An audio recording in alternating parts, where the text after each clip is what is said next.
Máquina da verdade. Bom, vou lá então, né? Pode passar. Eu tinha feito essa capa, porque eu não tinha feito capa. Daí eu falei, Tito, você acha mal educado não fazer capa? Ele falou, não, mas por que você não faz capa? Eu falei, então vou fazer capa. Mas pode passar já. Aí eu quero ficar em pé, gente. É horrível se eu ficar em pé. Eu mexo. Pronto. Não, tá. Não pode ficar, eu quero saber como que pinta.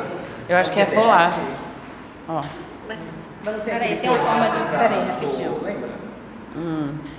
Você vai ficar em pé? Você pode ficar como você quiser. Não, vou ficar em pé, mas vou ficar em pé aqui. Pronto. Ah, maravilhosa. Pode passar, então. Então, começar, né, assim, trazendo considerações iniciais, que eu acho que dialoga muito com isso que a Bel estava trazendo, que quando eu fiz a minha iniciação científica foi de 96 a 98. Meu mestrado foi de 2000 a 2002. Meu doutorado foi de 2003 a 2007. Nenhuma dessas minhas pesquisas, nem de iniciação, nem de mestrado e nem de doutorado, passou por avaliação ética, porque não existia comitê de ética na época. Então, eu quero começar destacando isso. Eu fiz pesquisas que não foram avaliadas eticamente por um avaliador voltado especificamente para pensar a pesquisa. Porque não existia isso, né? O sistema, a Plataforma Brasil é de 2012, né? Eu já estava dando aula aqui na UFBA quando ele começou, né? E desde então a gente vem respeitando a existência desse comitê, porque ele não surgiu apenas para ficar pegando no pé das pessoas. Ele surgiu porque a ciência se passava e ainda hoje se passa gostosinho na produção de conhecimento, né? Então, quero frisar que a gente não passava por comitê de ética, mas isso não significa que não havia preocupação com a ética na pesquisa, né? Muito pelo contrário, era uma questão que estava o tempo todo habitando a nossa construção de pesquisa e que aparecia no texto no momento em que a gente estava falando da metodologia do estudo, né? E eu fui procurar uma imagem para tentar capturar um pouco como era isso, e eu acho que a imagem é essa, né? Das várias encruzilhadas, que eu acho que a própria Bel já fala com outras palavras na fala dela, né? Mas das várias encruzilhadas dos caminhos que a gente pode seguir e que a gente só vê na hora que a gente começa a andar, né? Na hora que começa o percurso, que a gente fala, eita, calma, não tinha pensado nisso, calma, tem aquilo. Será que eu faço também? Será que eu vou? Será que eu volto? E essas várias perguntas que a gente vai se fazendo no percurso, aparecendo lá nas trilhas metodológicas da pesquisa, mas sem ter passado por essa avaliação. Então, só para começar destacando que realmente, né, não é conectado apenas com o protocolo, a produção de ética na pesquisa. E hoje a gente tem que fazer as duas coisas ao mesmo tempo. Atender aos protocolos e não se deixar engolir por eles, né? Fora isso, tem toda a militância do Fórum sobre Medicalização da Educação e da Sociedade, de que fazemos parte. A Bel também já falou um pouco sobre isso, né? E eu acho que o Fórum, ele já nasce, os primeiros gestos do Fórum, as primeiras ações do Fórum, tensionando a ciência, né? Quer dizer, a ciência dizendo, vamos criar política pública, vamos dar diagnóstico para as crianças. E a gente dizendo, opa, calma, a ciência não está acima do bem e do mal, a ciência não é neutra, a ciência não está falando para todo mundo, ela tem interesses, que eu acho que articula bem com isso que a Bel estava falando. E aí o Fórum, a partir desses tensionamentos com a ciência, vai também produzir sua militância tendo a ética como norte, né? Quer dizer, a gente não, tem que estar atento ao que, do ponto de vista ético, cada uma dessas políticas, cada uma dessas decisões, cada uma dessas investigações produz de efeito, né? E aí, nesse sentido, o que vai acontecer? Em 2013, logo depois que o sistema da Plataforma Brasil é fundado, por todo esse trânsito que eu já tinha, né, tanto pela via do Fórum como pela via da produção de pesquisas, eu fui representante da Associação Brasileira de Psicologia Escolar e Educacional no GT, que foi formado dentro do Ministério da Saúde para a construção da Resolução 510 de 2016. Então, de setembro de 2013 a julho de 2015, 2 vezes no mês, ou melhor dizendo, a cada 2 semanas, eu ia para Brasília participar das reuniões para a construção dessa resolução complementar a 466 de 2012, que é a que hoje a gente tem especificamente para pensar essa resolução, né? Pode passar, meu. E a primeira percepção que eu tive lá foi muito forte, era a fortíssima presença das entidades de psicologia compondo a construção desse documento. Para vocês terem uma ideia, eu vi a ANPED chegar. Já tinha mais de ano que eu estava participando, quer dizer, já tinha mais de ano que o GT estava funcionando e a ANPED não participava. E não participava não porque não queria, mas porque não tinha sido acionada. Tão logo a ANPED foi acionada e o Jefferson Mainardi começou a participar das reuniões lá em Brasília, né? Eu lembro com muita nitidez porque eu já conhecia o Jefferson de antes, a gente teve o mesmo objeto de pesquisa no doutorado, né? Ele estudou a progressão continuada e eu também, então a gente já conversava. Quando ele chegou na reunião, nossa, então eu lembro da chegada dele, porque a gente conversava, mas não se conhecia. Eu conheci o Jefferson lá em Brasília, né? Então, o que a gente percebia quando estava ali, eu conversava muito com o Rui na época, né, assim, participando das reuniões, é que tinha 250 mil entidades de psicologia, psicologia social, psicologia escolar, psicologia não sei o quê, todas as entidades de psicologia que a gente quiser imaginar estavam presentes lá no sistema CEP-CONEP para desenhar essa resolução específica para pesquisa envolvendo seres humanos.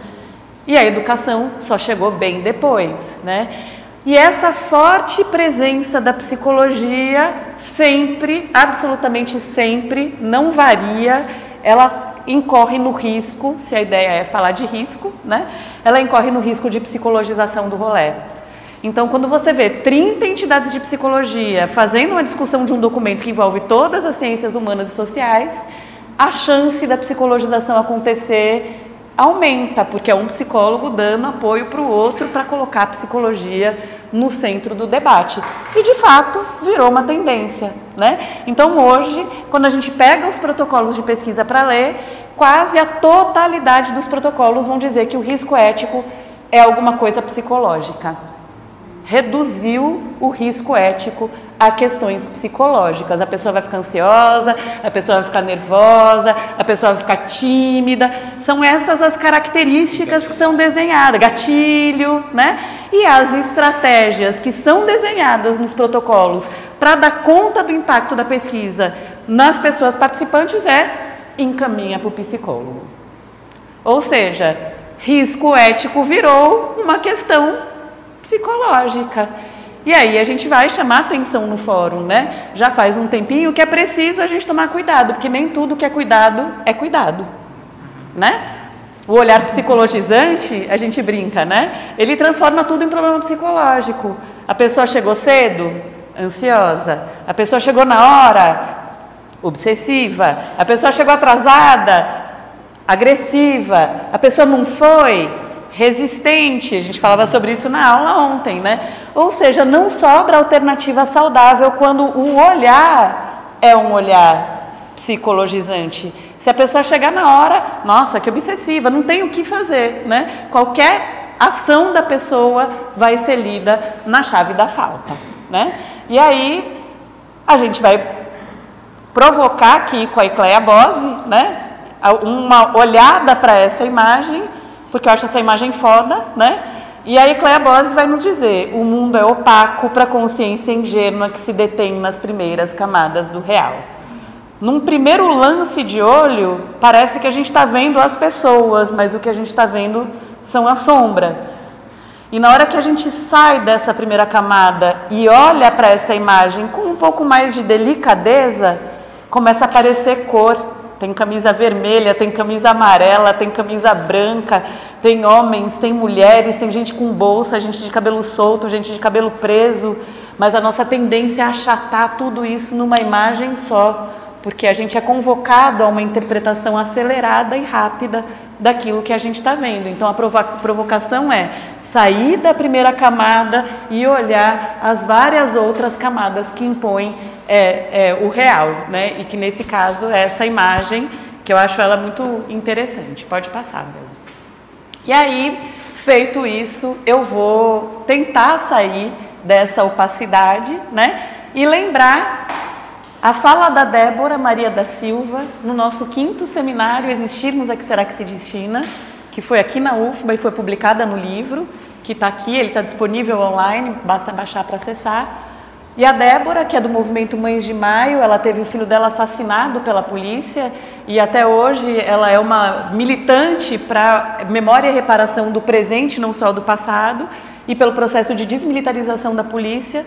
Uma pessoa de baixíssima escolarização, mas que é pesquisadora de antropologia forense na Universidade Federal do Estado de São Paulo, pela expertise que ela acumulou no estudo da compreensão do que aconteceu com o filho dela. Até rompe com essa ideia, né, de que o pesquisador precisa ter título acadêmico para ser pesquisador, porque ela é uma pesquisadora que não tem título, mas que é bastante acreditada naquilo que ela faz. E aqui no evento ela foi muito nítida em dizer: quando a gente vê a academia correr atrás de nós, mães, a gente pergunta para que servem as pesquisas acadêmicas? Para virar uma pasta empoeirada? Eu não quero ser mais uma pasta. Nossos filhos não vão ser mais uma pasta. Maravilhosa Débora Maria da Silva. Pode passar. E aí a Maria Helena Souza Pato vai fazer uma provocação que vai no mesmo sentido, mas olhando do outro lado, olhando do lado da universidade. E nesse livro dela, que é A Cidadania Negada, Políticas Públicas e Formas de Viver, que vocês acessam no ambiente virtual Maria Helena Souza Pato, aí o QR Code dá acesso ao ambiente todo. Ela lá no finalzinho do livro, quando ela está fazendo análise da pesquisa como um todo, esse livro é o resultado de uma pesquisa enorme, com vários pesquisadores participando para ver presença e ausência do Estado na garantia de direitos, ela vai dizer: a miséria do mundo também atinge a universidade. De um lado, porque ela produz e veicula uma concepção de cientificidade que produz conhecimento ideológico. De outro, porque tem sido objeto de uma política educacional que quer a imagem e semelhança da lógica empresarial. A maneira como os prazos impõem o ritmo da pesquisa é um convite para a gente deixar a ética para lá. Não vai dar tempo de ser ético. Então, deixa eu cumprir meu prazo, depois eu vejo o que eu faço com isso. E a Maria Helena ela vai incluir nas condições de trabalho não só essa aceleração, essa superdemanda, a nossa falta de tempo, a sobrecarga de trabalho, mas ela vai incluir também que nós temos contradições. Porque nós, pesquisadores, diferente da Débora, somos fruto da própria universidade que a gente quer criticar. Então, essa universidade que a gente quer criticar diz pra gente como é que a gente deve fazer. E a gente fica entre a crítica da universidade e o ajustamento àquilo que ela pede da gente. Então, a miséria do mundo também nos atinge. E a gente costuma produzir a pesquisa como se a gente fosse o neutrão, olhando o sofrimento do outro, olhando os riscos e os problemas dos outros, mas não olhando pra gente mesmo e os impactos que a pesquisa produz em nós. Pode passar. E aí, na contramão disso tudo, a gente vai entender, então, que os dilemas éticos constituem toda a pesquisa. E isso a Bel também já falou, né? Desde a construção do projeto, passando pelo trabalho de campo, a análise e a elaboração dos textos e das publicações. E a gente costuma brincar no nosso grupo que a gente não pesquisa com o cérebro, que a gente pesquisa com as tripas. Né? Sábado agora a gente teve uma reunião no meu grupo de pesquisa e quem não chorou não tem coração, né? Foi intenso, porque é intenso. E se não for, a gente está fazendo errado. Pode passar, por favor, Bel. E aí a gente vem acumulando algumas formas de cuidado ético que não sejam, a pessoa ficou ansiosa, manda ela para o psicólogo. Gente, vocês conseguem imaginar, assim, uma relação de amizade, que a gente fala uma coisa errada para o nosso amigo, ele chora, e eu digo, por que você não vai para o psicólogo? E eu não cuido do efeito da minha fala. De onde é que os pesquisadores tiraram que eles podem fazer e falar o que quiser e que isso é um problema para resolver na clínica psicológica, né? O que está acontecendo com a maneira como a gente vem estabelecendo relações, né? E aí, dentro do EPS, a gente vem acumulando, e aí eu fiz essa listinha aqui junto com o Tito, né, a partir das várias pesquisas que a gente vem construindo juntos, né, a gente vem acumulando aí algumas possibilidades de cuidado ético que não passam pelo encaminho e pelo psicólogo, né? Por exemplo, estudar sobre ética em pesquisa e não pressupor que a gente já é por princípio ético e, portanto, tá tudo ok, tá garantido. É preciso ler documentos que não é protocolos ou normativas, é preciso ler textos que falem sobre ética em pesquisa, é preciso ler os textos dos outros pesquisadores, como é que eles lidaram com isso, né? Participar de orientações individuais e coletivas, a fim de pensar a pesquisa com outras pessoas pesquisadoras, falar abertamente sobre ética na pesquisa com as pessoas participantes, como desafio a ser construído conjuntamente. Garantir às pessoas participantes o acesso a todo o processo, acolhendo e negociando possíveis mudanças e sugestões. Fazer uso de estratégias de escrita a fim de não expor as pessoas envolvidas, seja pelo anonimato, seja pelo que a gente vem construindo na forma de ficção testemunhada, que se der tempo eu vou falar mais um pouquinho. Cuidar para não falar por, nem interpretar a fala de ninguém. Cuidar para não achatar as pessoas e situações em um olhar totalizante que apaga as contradições. Está sensível, portanto, às interseções que atravessam as várias experiências. Cuidar de pontos sensíveis e inusitados, possíveis incômodos, desencontros e ruídos que acontecem ao longo de todo o processo. E saber que escrever é reescrever. Né, Paulo? Quantas vezes forem necessárias. Isso. E aí, deixa eu só ver, porque eu estava no negócio de mudar isso mesmo. E aí, então, pronto. Daí, então, o que a gente vem fazendo no EPS, né? Nesses 3 minutinhos que eu tenho, né? O que a gente vem fazendo é um trabalho coletivo. Nosso grupo se reúne, pelo menos uma vez no mês, para discutir os projetos de todo mundo. Eu brinco que no meu grupo é assim, a pessoa fala o nome da minha pesquisa e o grupo já está com a mão levantada. Eu quero discutir o nome da sua pesquisa, né? Então é assim, tudo está aberto, tudo está à disposição do nosso debate, né? E aí, desde a elaboração do projeto de pesquisa, a gente já vai fazendo as considerações éticas do como é que a gente vai fazer, como é que vai cuidar, como é que vai conversar. Então, desde o projeto, a ética já está ali, compondo a nossa produção nessa perspectiva desses vários cuidados, né? Vou pegar o exemplo da pesquisa do Paulo, ele vai lá na medida socioeducativa, para entrar na sala de aula da medida socioeducativa, para conseguir isso, precisa da assinatura do juiz. Aí o juiz foi lá e falou, pode entrar, Paulo. O Paulo não chegou na escola dando carteirada de juiz, o juiz deixou, hein? Ó, a carteirada do juiz. Ele precisava da assinatura do juiz, mas ela não era suficiente para a pesquisa, não. E até o guri que foi lá entrevistado precisou dizer, eu topo participar da pesquisa com você. Não tem carteirada do juiz que a gente poderia usar, se tudo fosse reduzido ao protocolo, já tem uma autorização, né? Mas a gente não fazia isso. Então, como é que é no cotidiano da pesquisa, a revelia da produção de documentos, para a gente conseguir ter a convivência com as pessoas e elas partilharem com a gente aquilo que é o mais profundo e delicado da experiência delas, né? E aí, desde a entrada no campo até cada um dos passos que a gente dá, até a nossa saída da pesquisa, tudo isso é conversado, negociado, pensado. Aí a gente vai na instituição e eles dizem, não pode ser em outro dia? Vou rever minha agenda para tentar estar no outro dia. No caso do meu doutorado, que não tinha código de... a plataforma Brasil ainda, né? No caso da minha pesquisa de doutorado, a escola disse assim, você tem que ficar em 2 salas. Eu queria ficar em uma. Tem que ficar em 2 salas. Uma de manhã e uma de tarde. Na melhor e na pior. Nessa e nessa. Rever a agenda toda. Porque eu tenho que negociar com a escola, não vou dizer, não, né? A pesquisa da Pérola, que foi do grupo também, foi muito impactante, porque era sobre TDAH. A escola não quer que ela entre. No projeto da pesquisa dizia, vou entrar, escolher um caso a partir da escola. Bateu em 10 escolas, nenhuma escola queria discutir esse assunto. Aí tem uma família com uma criança com TDAH que diz, eu quero!